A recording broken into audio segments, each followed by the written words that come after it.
ओम नमः शिवाय।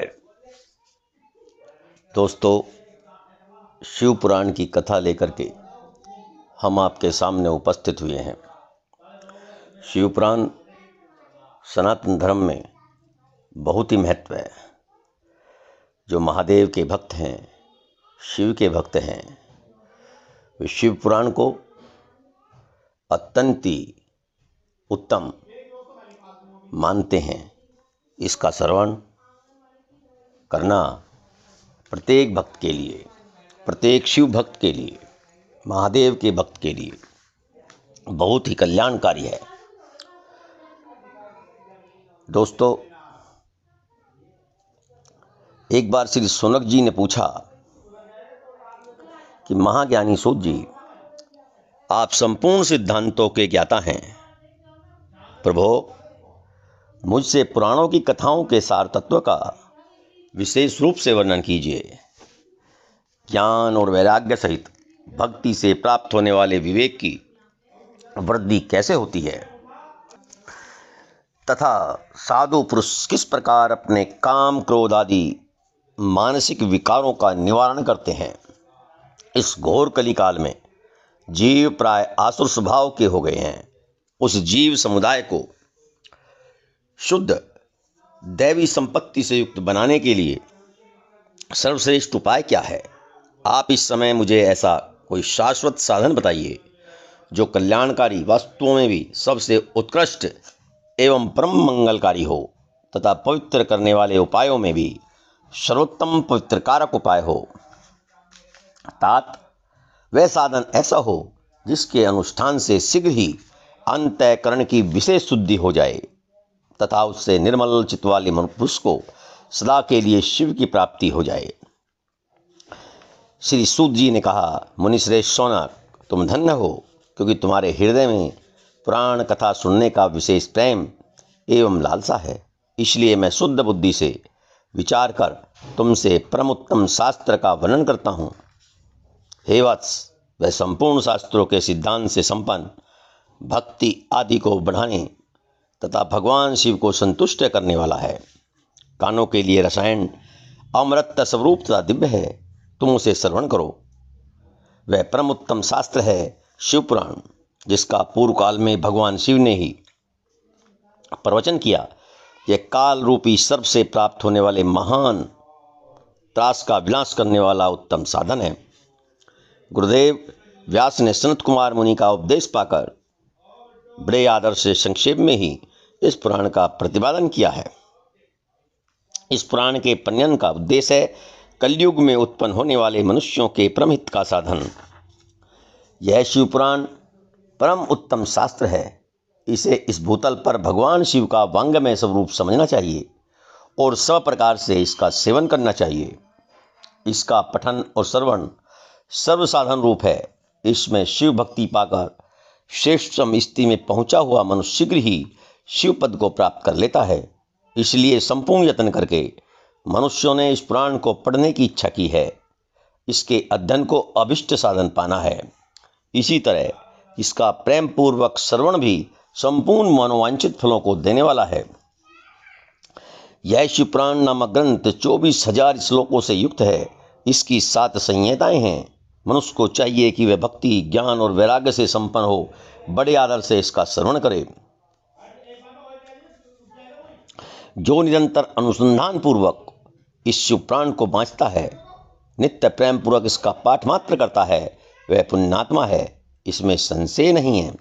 जो उत्तम बुद्धि वाला पुरुष अंतकाल में भक्ति पूर्वक इस पुराण को सुनता है, उस पर अत्यंत प्रसन्न हुए भगवान महेश्वर उसे अपना पद प्रदान करते हैं।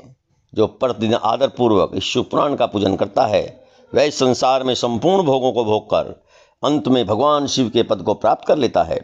जो प्रतिदिन आलस्य रहित हो रेशमी वस्त्र आदि के वैष्णव से इस शिव पुराण का सत्कार करता है, वह सदा सुखी होता है। यह शिव पुराण निर्मल तथा भगवान शिव का सर्वस्व है। जो इहलोक और परलोक में भी सुख चाहता हो, उसे आदर के साथ प्रयत्नपूर्वक इसका सेवन करना चाहिए। यह निर्मल एवं उत्तम शिव पुराण धर्म, अर्थ, काम और मोक्ष रूपी चारों पुरुषार्थों को देने वाला है। अतः सदा प्रेम पूर्वक इसका श्रवण एवं विशेष पाठ करना चाहिए। श्री शौनक जी ने कहा, महाभाग, आप धन्य हैं, परमार्थ तत्व के ज्ञाता हैं।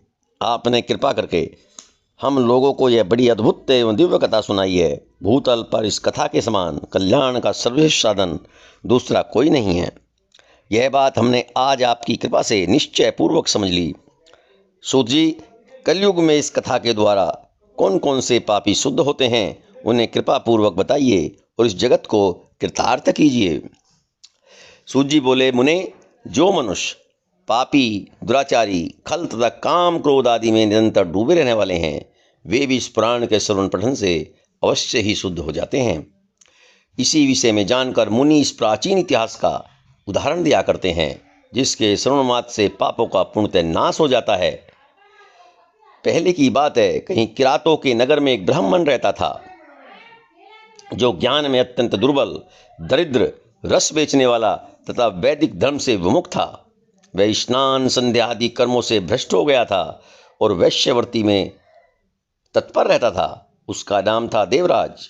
वह अपने ऊपर विश्वास करने वाले लोगों को ठगा करता था। उसने ब्राह्मणों, क्षत्रियों, वैश्यों, शूद्रों तथा दूसरों को भी अनेक बहानों से मारकर उनका धन हड़प लिया था।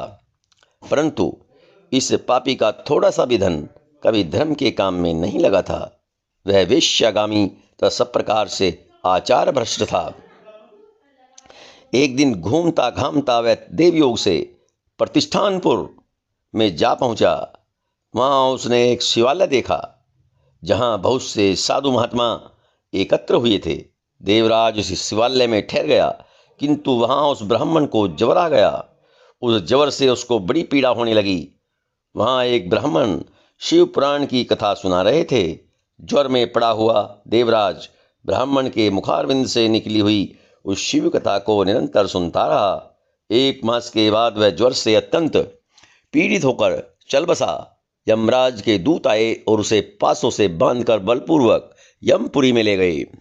इतने में ही शिवलोक से भगवान शिव के पार्षदगण आ गए। उनके गौरंग कर्पूर के समान उज्ज्वल थे, हाथ त्रिशूल से सुशोभित हो रहे थे। उनके संपूर्ण अंग भस्म से उद्भासित थे और रुद्राक्ष की मालाएं उनके शरीर की शोभा बढ़ा रही थीं।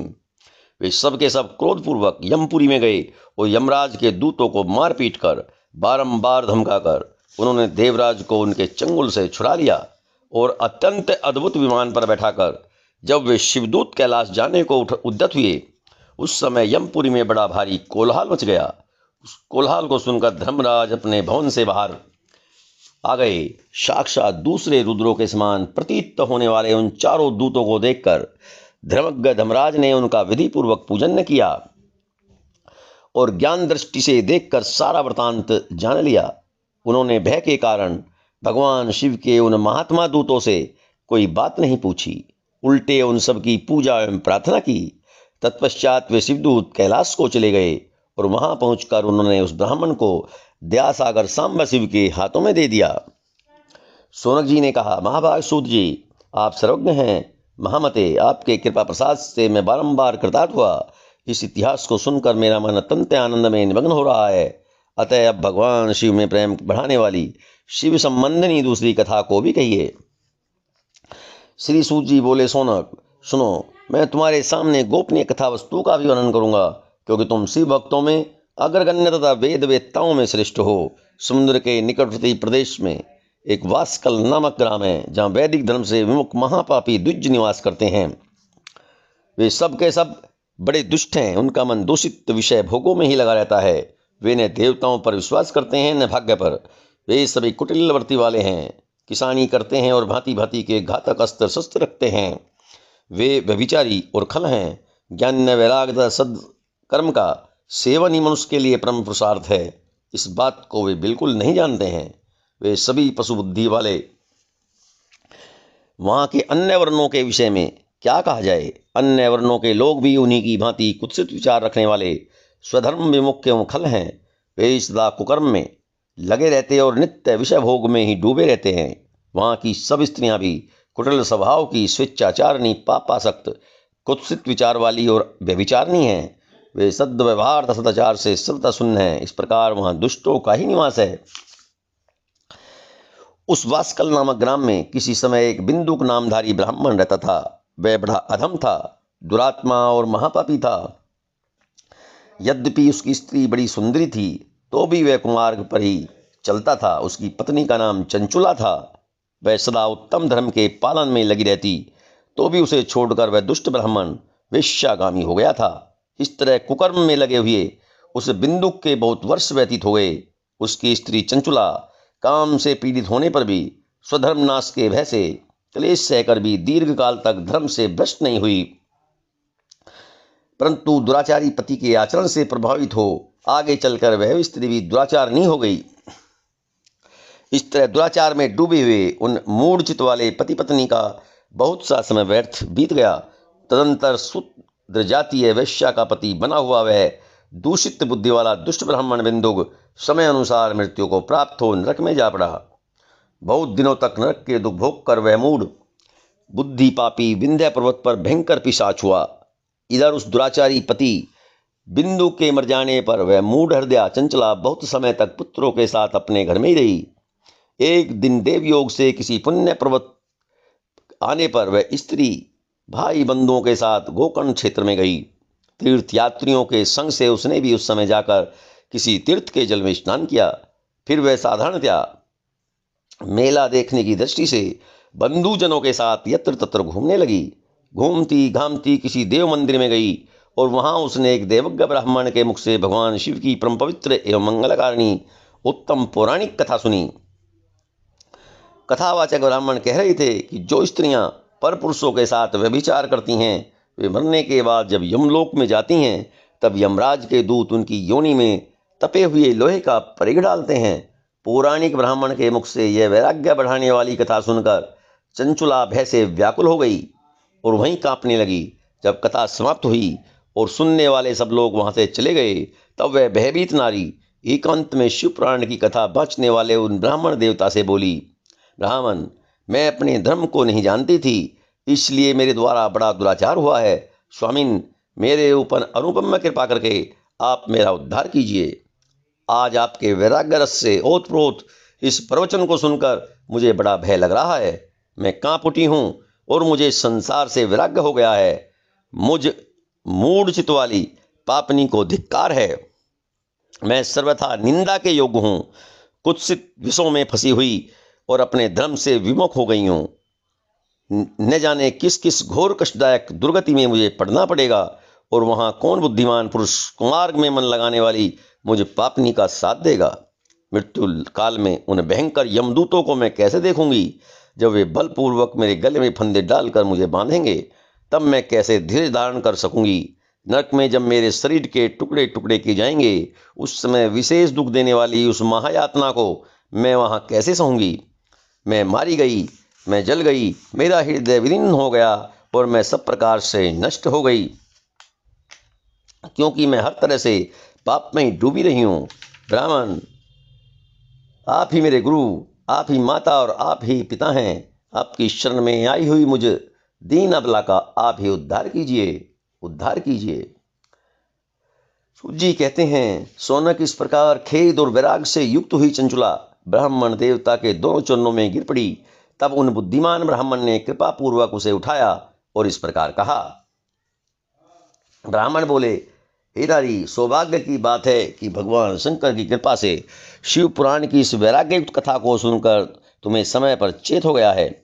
ब्राह्मण पत्नी, तुम डरो मत, भगवान शिव की शरण में जाओ। शिव की कृपा से सारा पाप तत्काल नष्ट हो जाता है। मैं तुमसे भगवान शिव की कीर्ति कथा से युक्त उस परम वस्तु का वर्णन करूंगा, जिससे तुम्हें सदा सुख देने वाली उत्तम गति प्राप्त होगी। शिव की उत्तम कथा सुनने से ही तुम्हारी बुद्धि इस तरह पश्चाताप से युक्त एवं शुद्ध हो गई है, साथ ही तुम्हारे मन के विषयों में के प्रति वैराग्य हो गया है। पश्चाताप ही पाप करने वाले पापियों के लिए सबसे बड़ा प्रायश्चित है। सत्पुरुष ने सबके लिए पश्चाताप को इस समस्त पापों का शोधक बताया है। पश्चाताप से ही पापों की शुद्धि होती है। जो पश्चाताप करता है वही वास्तव में पापों का प्रायश्चित करता है, क्योंकि सत्पुरुषों ने समस्त पापों की शुद्धि के लिए जैसे प्रायश्चित का उपदेश किया, वैसा पश्चाताप से संपन्न हो जाता है। जो पुरुष विधि पूर्वक प्रायश्चित करके निर्भय हो जाता है पर अपने कुकर्म के लिए पश्चाताप नहीं करता, उसे प्राय उत्तम गति नहीं प्राप्त होती, परंतु जिसे अपने कुकृत पर हार्दिक पश्चाताप होता है वह अवश्य उत्तम गति का भागी होता है, इसमें संशय नहीं। इस शिव पुराण की कथा सुनने से जैसी चित्त बुद्धि होती है वैसी दूसरे उपायों से नहीं होती। जैसे दर्पण साफ करने पर निर्मल हो जाता है, उसी प्रकार शिव पुराण की कथा से चित्त अत्यंत शुद्ध हो जाता है, इसमें संशय नहीं है। मनुष्यों के शुद्ध चित्त में जगदम्बा पार्वती सहित भगवान शिव विराजमान रहते हैं। इससे वह विशुद्धात्मा पुरुष श्री सांब सदाशिव के पद को प्राप्त होता है। इस उत्तम कथा का श्रवण समस्त मनुष्यों के लिए कल्याण का बीज है। अतः यथोचित मार्ग से इसकी आराधना अथवा सेवा करनी चाहिए। यह भवबंधन रूपी रोग का नाश करने वाली है। भगवान शिव की कथा को सुनकर फिर अपने हृदय में उसका मनन एवं निधिध्यासन करना चाहिए। इससे पूर्णतः चित्त शुद्धि हो जाती है। चित्त शुद्धि होने से महेश्वर की भक्ति अपने दोनों पुत्रों के साथ निश्चय ही प्रकट होती है। तत्पश्चात महेश्वर के अनुग्रह से दिव्य मुक्ति प्राप्त होती है, इसमें संशय नहीं है। जो मुक्ति से वंचित है उसे पशु समझना चाहिए, क्योंकि उसका चित्त माया के बंधन में आसक्त है। वह निश्चय ही संसार बंधन से मुक्त नहीं हो पाता है। हे ब्राह्मण पत्नी, इसलिए तुम विषयों से मन को हटा लो और भक्ति भाव से भगवान शंकर की इस परम पावन कथा को सुनो। परमात्मा शंकर की इस कथा को सुनने से तुम्हारे चित्त की शुद्धि होगी और इससे तुम्हें मोक्ष की प्राप्ति हो जाएगी। जो निर्मल चित्त से भगवान शिव के चरणविंदों का चिंतन करता है उसकी एक ही जन्म में मुक्ति हो जाती है। यह मैं तुमसे सत्य सत्य कहता हूँ। सूत जी कहते हैं, सोनक, इतना कहकर वे श्रेष्ठ शिव भक्त ब्राह्मण चुप हो गए। उनका हृदय करुणा से आर्द्र हो गया। वे शुद्ध चित्त महात्मा भगवान शिव के ध्यान में मग्न हो गए। तदंतर बिंदुक की पत्नी चंचुला मन ही मन प्रसन्न हो उठी। ब्राह्मण का उपदेश सुनकर उसके नेत्रों में आनंद के आंसू छलक आए। वह ब्राह्मण पत्नी चंचुला हर्ष भरे हृदय से उन श्रेष्ठ ब्राह्मण के दोनों चरणों में गिर पड़ी और हाथ जोड़कर बोली, मैं कृतार्थ हो गई। तत्पश्चात उठकर वैराग्य युक्त उत्तम बुद्धि वाली वह स्त्री जो अपने पापों के कारण आतंकित थी, उन महान शिव भक्त ब्राह्मण से हाथ जोड़कर गदगद वाणी में बोली। चंचुला ने कहा, ब्राह्मण, शिव भक्तों में श्रेष्ठ स्वामी आप धन्य हैं, परमार्थदर्शी है और सदा परोपकार में लगे रहते हैं, इसलिए श्रेष्ठ साधु पुरुषों में प्रशंसा के योग्य हैं। साधो, मैं नरक के समुद्र में गिर रही हूँ, आप मेरा उद्धार कीजिए, उद्धार कीजिए। पौराणिक अर्थ तत्व से संपन्न जिस सुंदर शिव पुराण की कथा को सुनकर मेरे मन में संपूर्ण विषयों से वैराग्य उत्पन्न हो गया, उसी इस शिव पुराण को सुनने के लिए इस समय मेरे मन में बड़ी श्रद्धा हो रही है। सूत जी बोले, ऐसा कहकर हाथ जोड़ उनका अनुग्रह पाकर चंचुला उस शिव पुराण की कथा को सुनने की इच्छा मन में लिए उन ब्राह्मण देवता की सेवा में तत्पर हो गई और वहीं रहने लगी। तदंतर शिव भक्तों में श्रेष्ठ और शुद्ध बुद्धि वाले उन ब्राह्मण देव ने उसी स्थान पर उस स्त्री को शिव पुराण की उत्तम कथा सुनाई।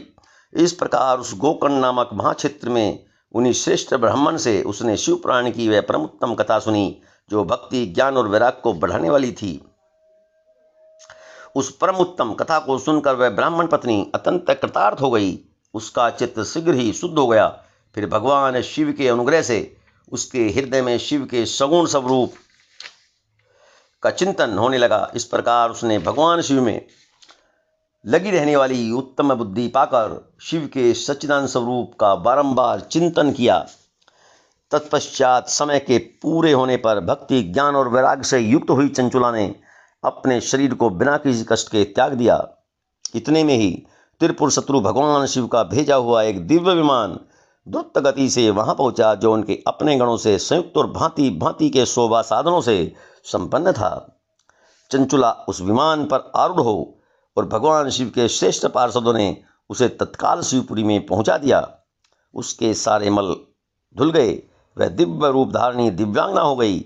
उसके दिव्य अवयव उसकी शोभा बढ़ाते थे। मस्तक पर अर्धचंद्र का मुकुट धारण किए वह गौरांगी देवी शोभाशाली दिव्य आभूषणों से विभूषित हो गई। शिवपुरी में पहुंचकर उसने सनातन देवता त्रिनेत्रधारी महादेव जी को देखा।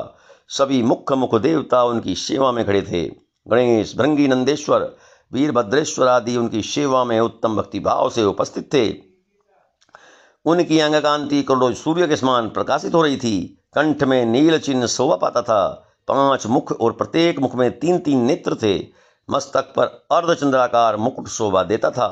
उन्होंने अपने वाम अंग में गौरी देवी को बिठा रखा था, जो विद्युत पुंज के समान प्रकाशित थी। गौरी पति महादेव जी की कांति कपूर के समान गौर थी। उनका सारा शरीर श्वेत भस्म से भासित था। शरीर पर श्वेत वस्त्र शोभा पा रहे थे। इस प्रकार परम उज्ज्वल हाथ भगवान शंकर का दर्शन करके वह ब्राह्मण पत्नी चंचुला बहुत प्रसन्न हुई। अत्यंत प्रीति युक्त होकर उसने बड़ी उतावली के साथ भगवान को बारंबार प्रणाम किया।